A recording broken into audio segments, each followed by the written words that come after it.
Good morning, I'm Mark Mcquillan. After days of chaos in the US Congress, Kevin McCarthy has finally been elected Speaker of the House of Representatives. In what is usually a straightforward formality, it took 15 attempts for the Republican to finally get enough votes from radical members of his own party. In a day of high drama, one lawmaker even had to be physically held back from confronting a colleague. Ravina Gatora reports. What America needs, what this body needs, is a lot less talk and a lot more action. And at the direction of the Republican Conference, I advance the name of Kevin McCarthy as the next Speaker of the House. 4 days, 15 ballots, but finally a result.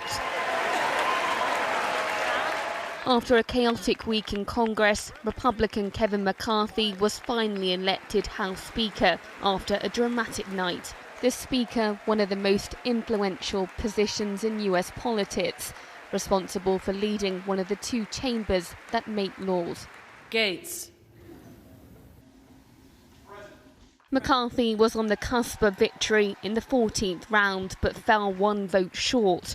Then followed this. McCarthy seen walk into the back of the chamber to confront his fiercest critic, Matt Gaetz, who failed to vote for him.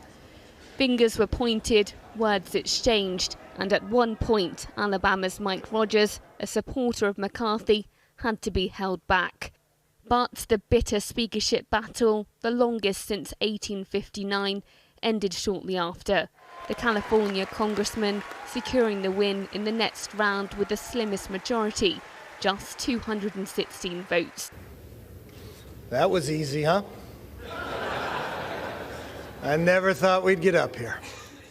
The victory marks the end of an historic week on Capitol Hill that exposed sharp divisions in the US Republican Party.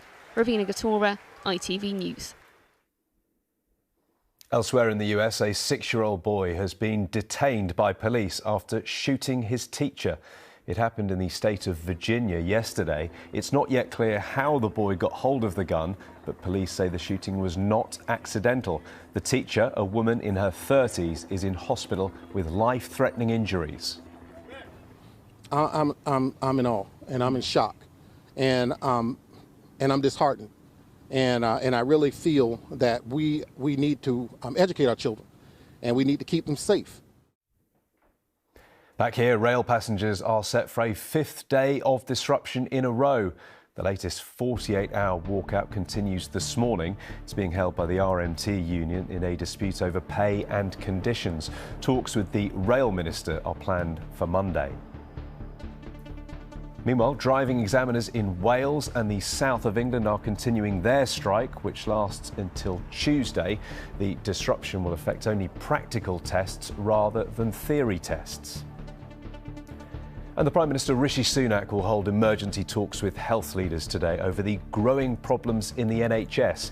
The health service is in the grip of one of its worst ever winter crises, caused by high levels of flu and COVID, alongside staff and bed shortages. Sport now, and Manchester United are the first team through to the 4th round of the FA Cup after beating Everton last night.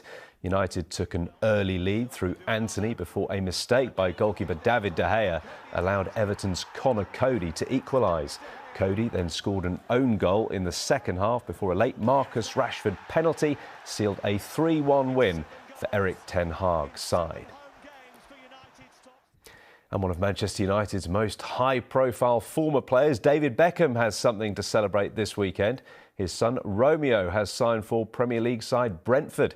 The 20-year-old has joined their B team on loan from Inter Miami. He posed for a photo alongside his dad after agreeing a deal until the end of the season. That's all for now. I'll be back with our lunchtime news. That's at 20 to 1. Until then, enjoy your morning. Goodbye.